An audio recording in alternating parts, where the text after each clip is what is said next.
The Books That Shaped Me is proudly sponsored by WinStar Insurance Group, right out of Cedar Park, Texas. Owned and operated by Stephanie Dew, my dear friend. Early on in her career, she knew what it was like to feel undervalued.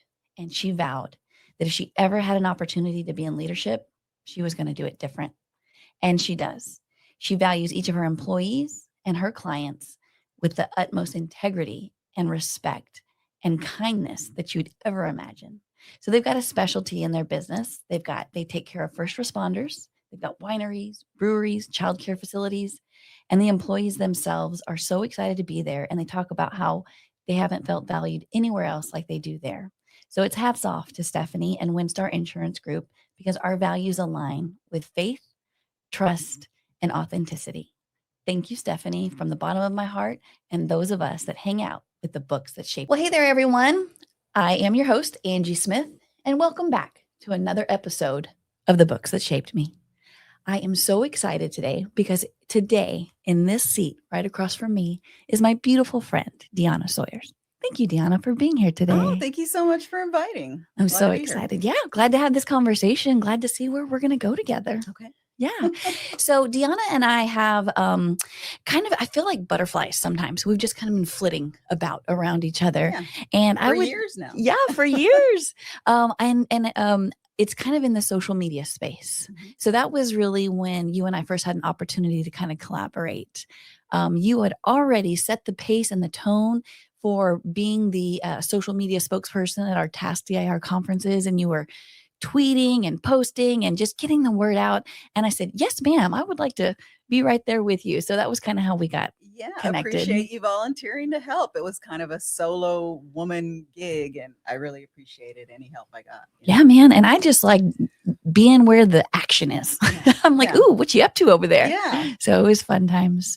So as we prepare to have our conversation this morning, what would you like to share about maybe your kind of formative years or your origin story or who you were from the get-go, if you will? Oh, well, I was born in a little small town. No, I'm just kidding. I mean, I was, but I'm kidding. I ain't shy. No, I've kind of migrated here to Central Texas. I grew up in South Texas, in the Rio Grande Valley in a little town called Mercedes. And went to college up here at a little private Baptist university up the road. I've just kind of stayed in this Austin area ever since graduation. I've done a lot of work here, and it's mostly been centered around IT and education. So I am a state servant. I have been with the state now for about 29 years. All I know right. I started when I must have been 14, of course, but it's almost 30 years. Ooh. And currently I'm serving as I'm a director with the state, and I am serving as the TxDOT Enterprise Delivery Manager. And all that encompasses is demands, work coming in, the project management office, the PMO, and governance. And so I've been doing that, and that is the second PMO. I started one before that at TJJD, which is Texas Juvenile Justice Department. And so there I started through education. I worked in instructional technology. I've done work with U.S. Department of Education. I was in a Star Schools grant for a couple of years. I've taught at the maximum security prison. So I have a really soft spot in my heart for juveniles in trouble, right? At risk youth, and just youth in general. So that was kind of an unexpected calling there. And currently my side gig is I teach at ACC. So for the past decade, I have taught at ACC. I do project management classes there. Awesome. So I love doing that because I love influencing the project management profession. Yeah. I love staying plugged in and getting them excited about going into that field. I love that. And I think more importantly than all of that, I'm a mother, a wife, and I think that's where my legacy is. Yes. Right. That's who will truly remember me. People might remember my work or something I did, a project, but it's my kids that are my legacy. And I'm a music lover. which is great if you're in Central Texas, Yes, it right? There's is. a lot of great music here. I've played saxophone for over 10 years, 3 different saxophones. Oh. And so I've marched at the Big 12, you know, stadiums. I've done concerts. I've done, you know, symphonic band. I've done solos at the state level. I've, you know, I've just stayed plugged into music all my life. And then about 3 years ago, I thought, let me pick up acoustic guitar. And so I started taking lessons at Girl Guitar Austin. Ooh. And I have been fortunate enough, Angie, to showcase at Stubbs and at Antone. Yeah, I just did a showcase, I don't know, last month. And so that's scary for me. I like to do things that kind of scare me, kind of like this podcast. And then I'm also kind of a political junkie. I think I get that from my mom. I'm really into social justice. And so that's a little bit and a lot.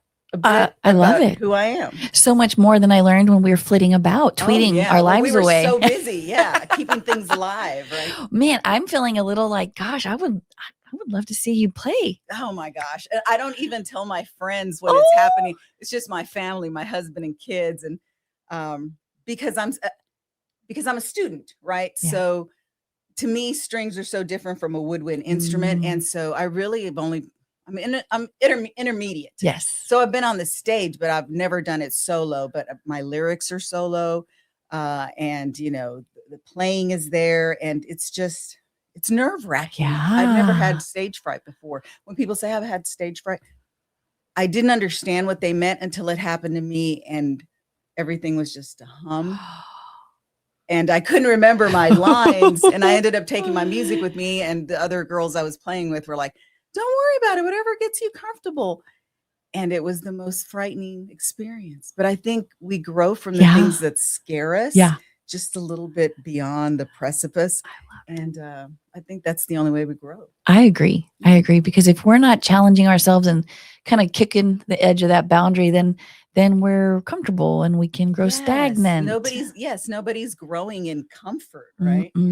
Our strongest, loudest lessons are those ones where, you know, the blood, sweat, and tears. Oh my gosh. Like I did it afraid, right? Yes. I did it anyway. And I got through it, right? Yeah. Stage fright. So I, in my growing up, I did theater, and I remember that feeling of, you know, I'm waiting in the wings and I'm just like, what are my lines? You know, and so all you can do is cling to that like first word. Yes. If I can just remember my lines. Yeah. And if you can get out there and you get then you've done your reps, you've got your muscle memory, and you're in your groove. And it's about preparation. I mean, people will tell you prepare your speech, you know, or you know, because there's so many people afraid of public speaking, right? That's why there's Toastmasters. Yeah, so popular. Yeah. But I felt like I'm prepared, and I'm still so scared. And I remember a friend of mine came by when I was backstage at Stubbs getting ready to go on stage.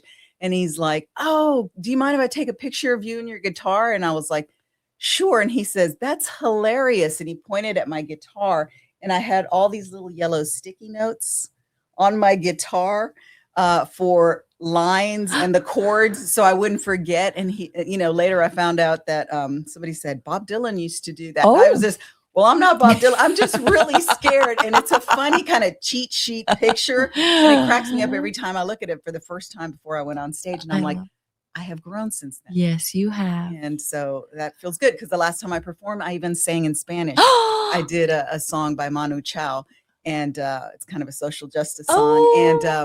And it was all in Spanish. And I walked up there and I wasn't nervous. I mean, my playing could have been better, but I sang and I was comfortable and wasn't scared to death. And I was like, look at me. Look at you. Look at me. I'm strong. Ma'am. Yeah. Yes, ma'am. And really, to your point of stretching your boundaries and pushing yourself beyond where your comfort zone is, because you've already kind of shared with us your professional journey and how you've navigated and how you've turned around to teach ACC students or your kiddos or what have you. But now you're also with the arts, right? So you've got the tactical with the analytical and the arts. And I had to do that, I think, for myself.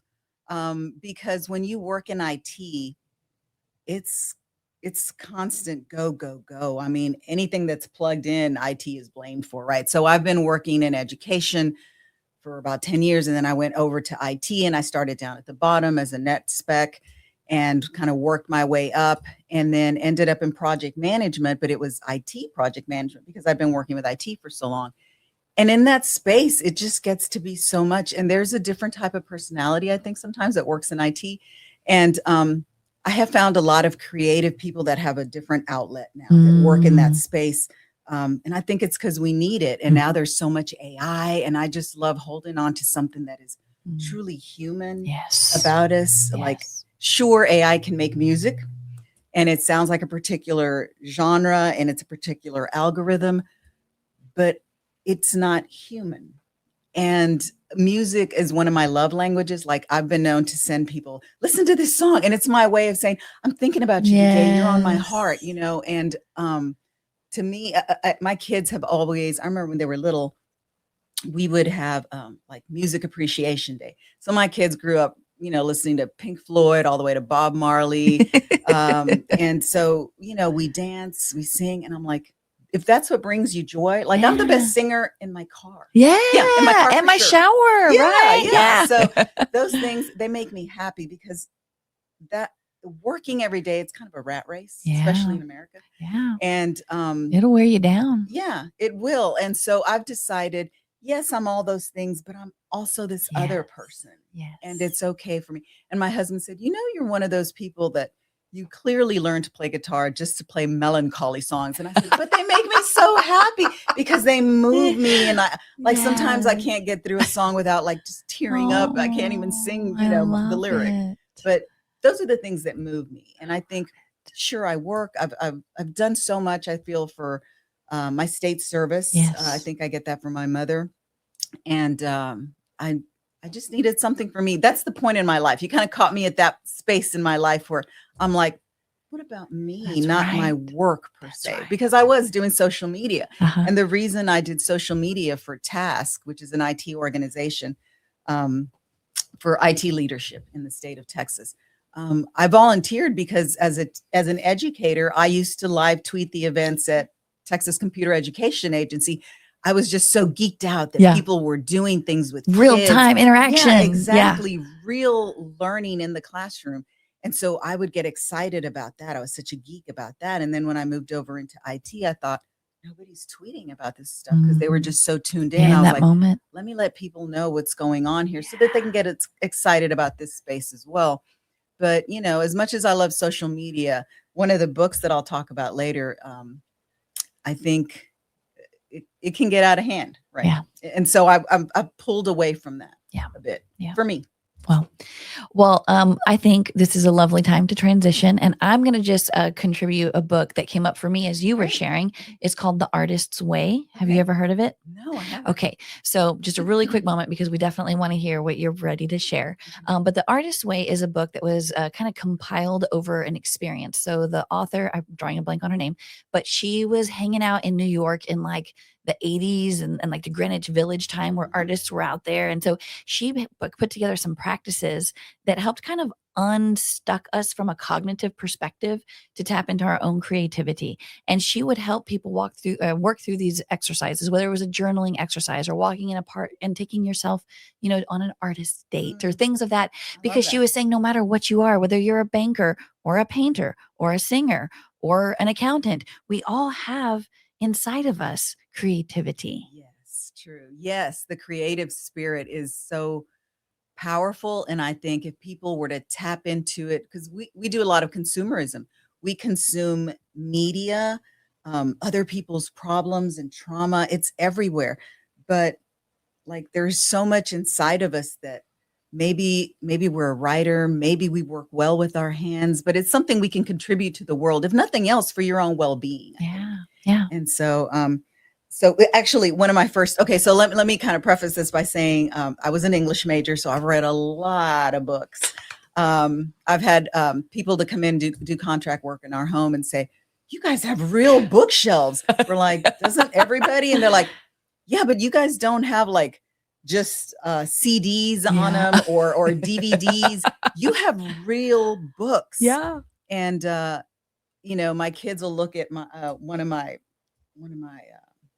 bookshelves and say, Mom, have you read all those books? Seriously? I'm like, every single one of them. That's Some right. of them 2-3 times. So as an English major, I've read a lot, but I'm trying to narrow it down. I've narrowed it down to some books here that have moved me these past few years. This first one, I'm a romantic, right?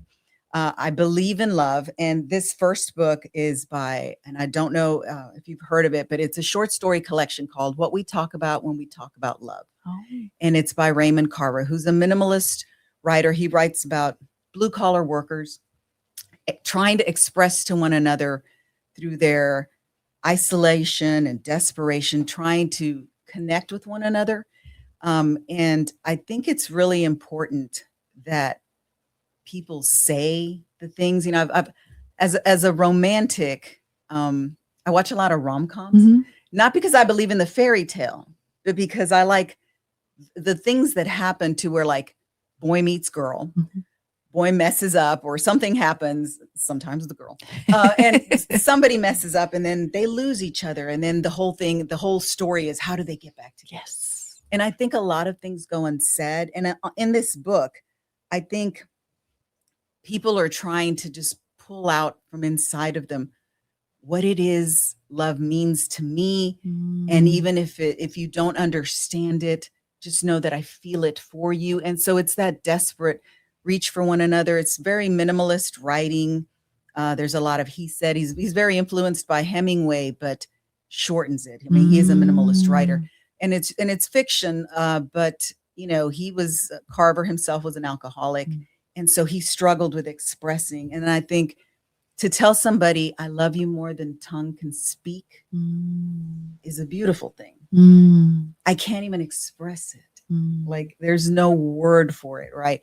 And I think that book has moved me all throughout my life. I first discovered it when I was at Baylor, and I took a short fiction class that I love. And I think people don't say what they feel because they don't have the words. And sometimes they express it in actions, but I think to have words can be really powerful. And so when these people in these short stories are kind of, you know, trying to struggle with saying, I need you, I need to stay close to you, or it's not working out. And then it's better for my mental health to pull away.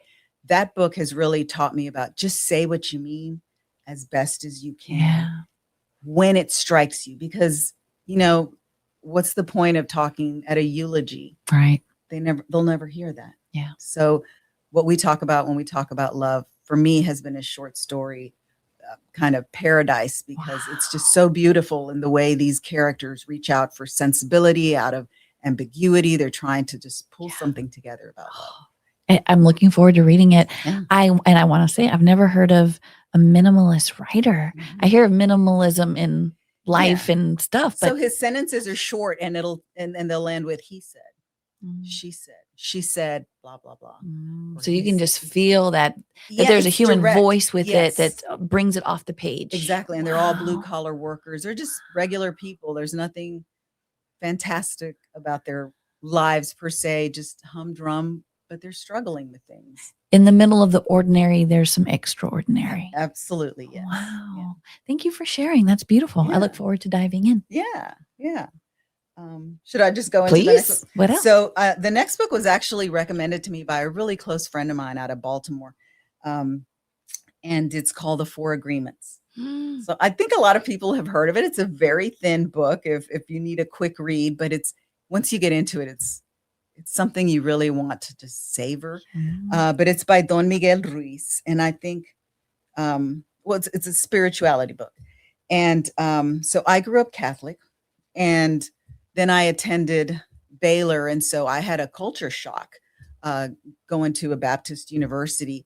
And out of there, I ended up changing my religion. And I didn't become Baptist. I just chose to be non-denominational because I wasn't focused on having a religion.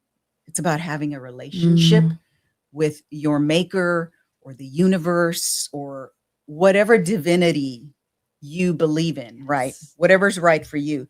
And so this focuses on the Toltec teachings.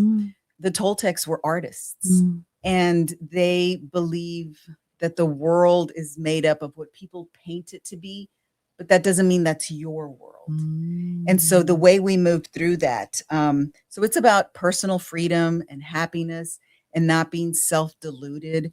And it does focus on 4 different agreements, and I won't spoil them for you, but it's 4 really great principles to live your life by. And it just really helps you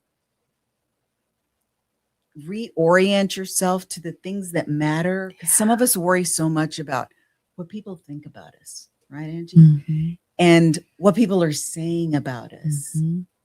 And they've got their own stuff going on. Those are filters, right? And so this book, The 4 Agreements, has helped me really focus in on the divinity within me. Right. And I know some people are offended when, you say that there's a God within me, but if I'm created in an image, right, then whatever maker, universe, light we come from is there. And for us to not worry about everybody else has their own dream going on. So they have perceptions around that. And we have ours. I love that. What, so you shared that the first book came early on when you first made it to college, right? Did this one This one came, I think I was in my, I was probably in my maybe early 30s. And so when my friend suggested it, I read it immediately. I really trust her. And it did change my perspective on just ways I was behaving, where I was worried about other people's dream instead of my own dream about reality, right? My perception. And so I think the 4 Agreements has really moved me. And then they have additional books, it's all Toltec teachings. And so Don Miguel Ruiz has a son. And so Don Miguel Ruiz Jr. also writes about self-mastery in life. It's continued teachings. There is now a 5th agreement, kind of like Covey with his 7 habits. There's an 8th habit. And I know some of that is just selling books, but I think this original first book is so important to read. I even gave it to my husband to, look through this, because you're worried about all of these, everybody else's perception of you. But I think it matters most your own perception of yourself and what it is you want ultimately. Well, this is exactly the reason I titled the podcast The Books That Shape Me, because in my life, and for anybody that I talk to that's willing to share, these books enter our lives at strategic moments in our life. And like you're articulating, it's shifting your perspective. It's adjusting your values. It's helping you focus on what matters. And that came at just the right time in your life to help you on your journey. Right. Yeah. I think we're meant to evolve. And if you're not evolving, then you're stagnant, right? And you're caught up in somebody else's drama or dream of you. And so, yes, I mean, I know, I can't remember who had the quote, all you are in the end is the people you know and the books you read. And I think that's really true. That's beautiful. That's all you can take with you. That's right. Yeah. It becomes part of us. It does. Yeah. It does. I love it. It does. So another book that I just maybe 4 years ago, somebody that I'm still close friends with, was kind of going through some things and was involved in therapy. And I believe in therapy. It's great, a great investment in yourself. Even if you don't think anything is going on in your world, talk to somebody, right? It's all about expressing and feeling better. It's about our mental well-being. And this person said, my therapist suggested this book. It's called 101 Essays That Will Change the Way You Think by Brianna Weist. And I said, well, what's it about? And this person said, it's just tiny little essays. Like you can read them, you can put it in a coffee table. You can put it in your bathroom. They're so short, but they're just how to change your patterns, your thought patterns, because we're all kind of, I guess, programmed or trained to react a certain way when things happen in our lives. And so it's also about embracing uncomfortable emotions, because some people don't know how to deal with things that are uncomfortable. And again, that's, I think, where we grow. Right. And it's about personal growth and just creating for yourself what is your truth. And these essays have just been so great. Like it'll be how to like how to get over somebody, or how to understand that you don't need to be with somebody. You don't need for them to love you back To complete because you. yes, because you were in them, you were really searching for something that was missing in you. Right. And so they were like the French say, tu me mancas, I'm missing you, but it's like you're missing from me.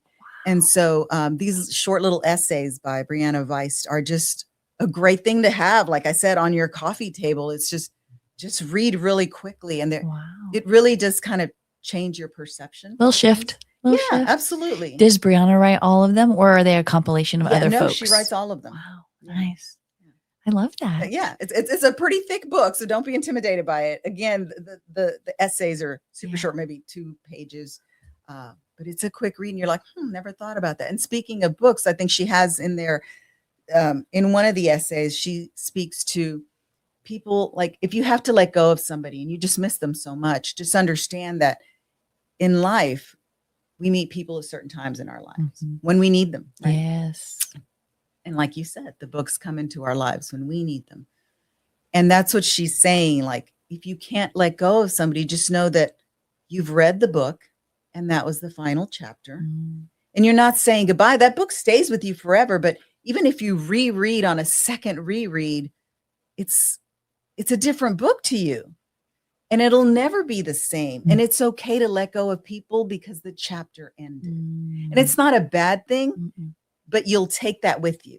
Like you'll take that reading with you. Yeah. And it's not saying goodbye to the person. It's just another book. And then you put it back on the shelf. That's beautiful. So we don't own people. We don't get to keep anything. Yeah. But your experience continued to form and shape and absolutely impact your lens of how you perceive the world. Yes. Exactly. Yeah, that's beautiful.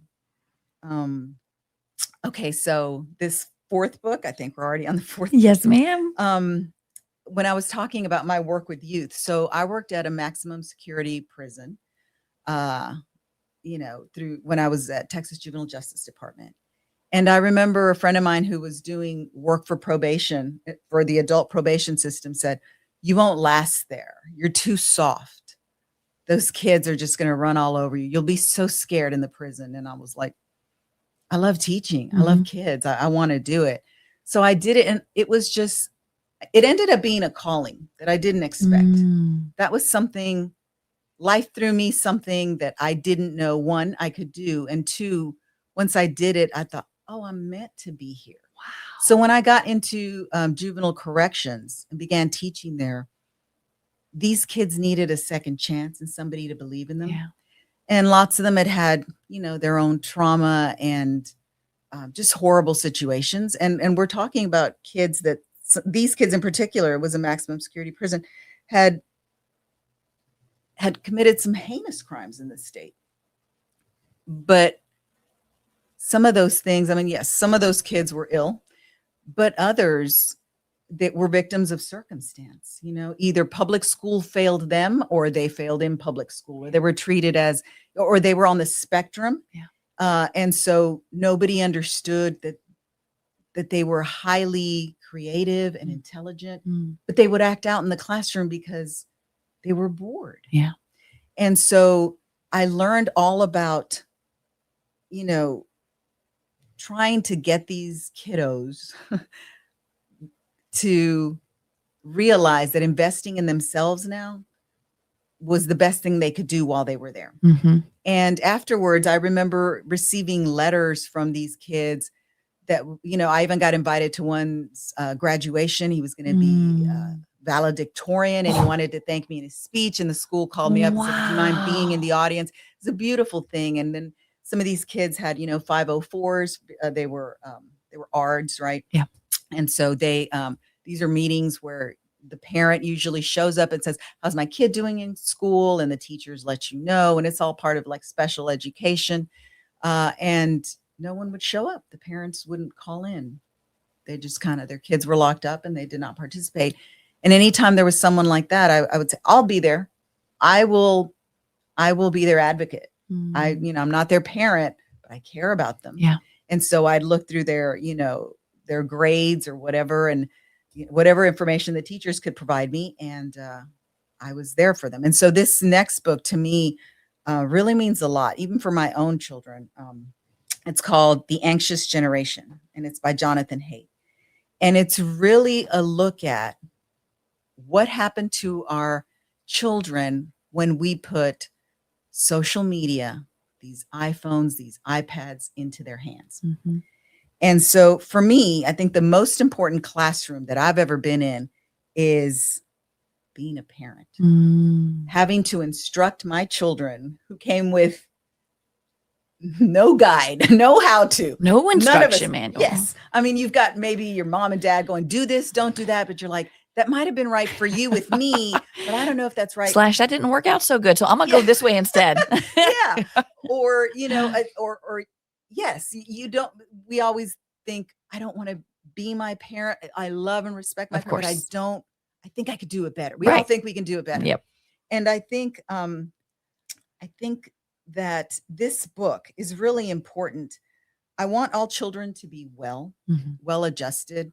And this book goes back to and explains that this is a social experiment gone wrong. Mm-hmm. When we first brought out the iPhone in 2007, 2008, mm-hmm. by 2010, it was so easy to get an app mm-hmm. and get kids on it. Mm-hmm. And a lot of parents kind of checked out and left the kids on the iPads, on screens. There was so much screen time. Mm-hmm. This social media, the use of it has really brought children to a place where they are now anxious about their future. They are depressed. There has been an increase in suicides, cyberbullying, mm-hmm. just low self-esteem that's come from this. Girls going bulimic, mm-hmm. Being anorexic because they don't feel they're good enough. Their body self-image is low. It's poor.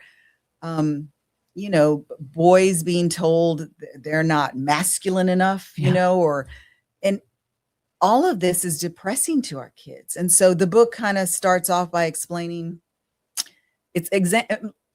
let's say we were going to Mars, because people think we're going to Mars, and we might be going to Mars in the future. Mars. And so we send a colony there, and these children begin to grow up there. And so we think, okay, we've given them enough oxygen to live in. They have enough space to move around in. They've got nutrients. They're going to be just fine.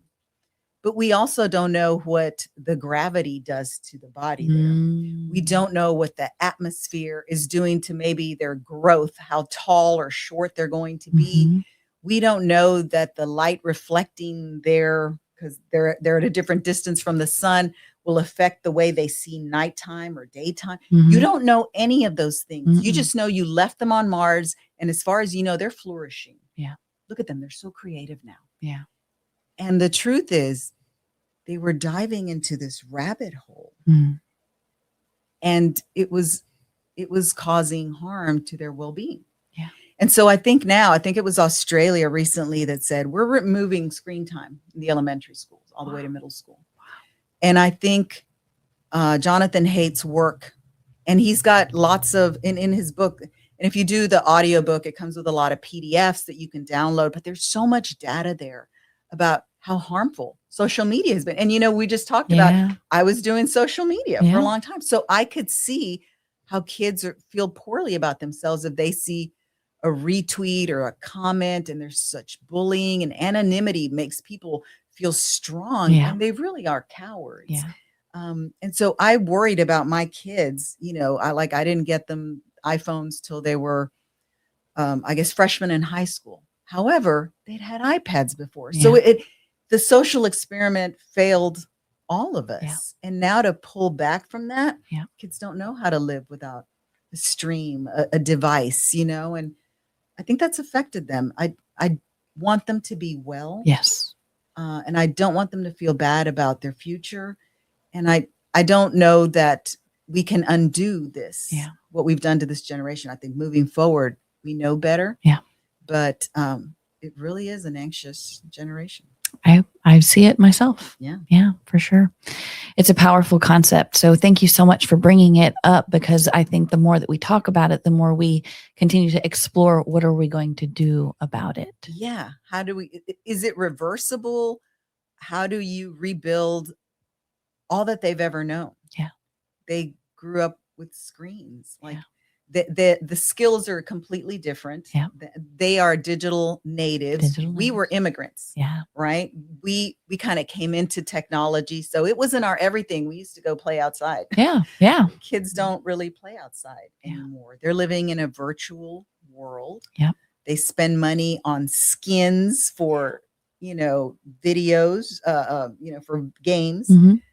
And so they're investing in all these things. I think some of them don't even invest in the characters. So let's say it's a video game. They're investing in the skin, what it looks like, Mm-hmm. what that character is going to wear, instead of even thinking about, my character should be stronger. Mm-hmm. Let me give them these skills. Right. The skill of a ninja, the skill of, superhero, or it can fly or whatever. They don't even think about that. They're thinking superficially. Right. It's got to look good. It's got to be fashionable. The image. The image, right. And that tells you a lot about how they're thinking in the world. So are they investing in themselves or what they put on to the world? Yeah.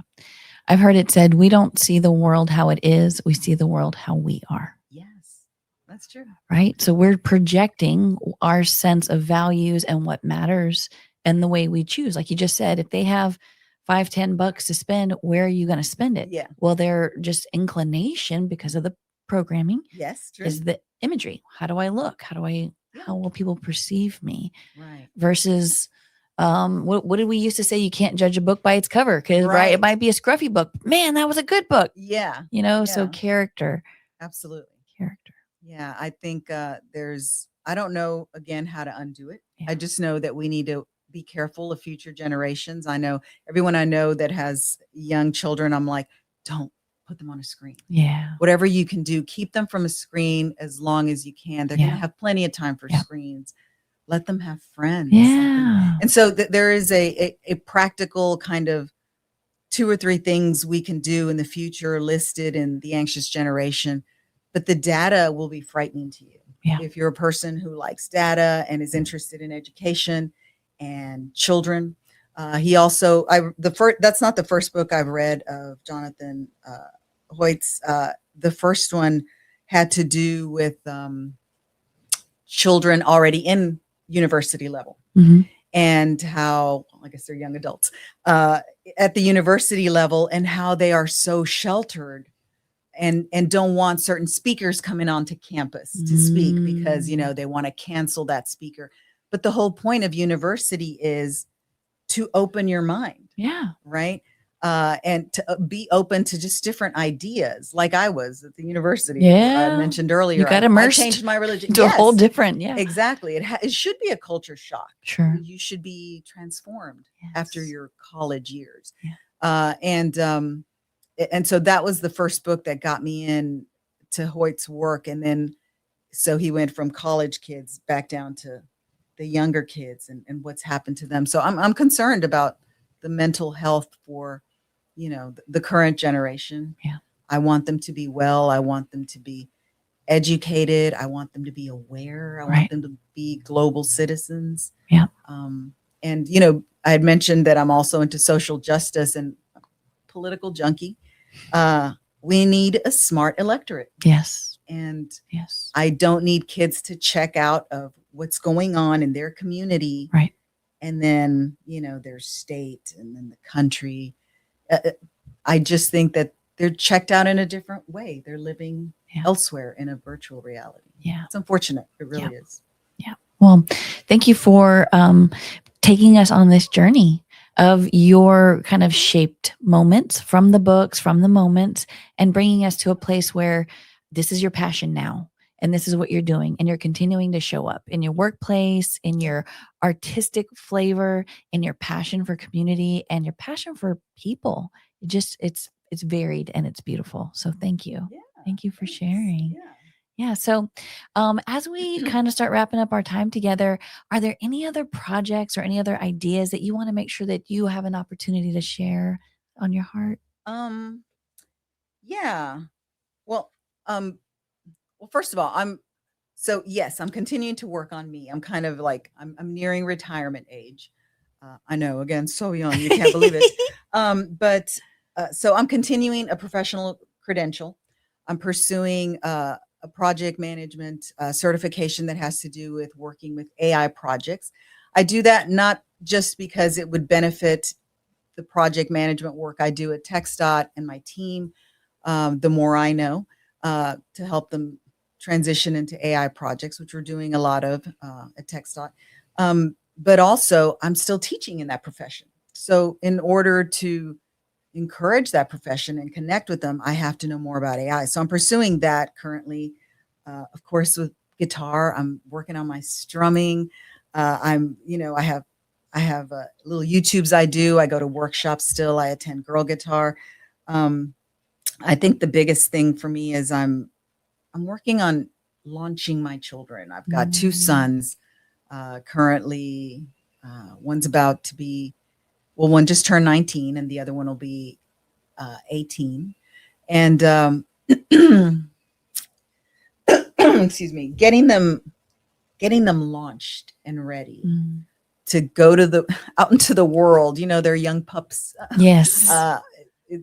It's hard to let go and know, are they going to be okay? Being a parent, you're always a parent. Yeah. And so investing in my sons, that's just mom stuff, trying to get them into college. And, one's in college now, and the other one, excuse me, hopes to get into college.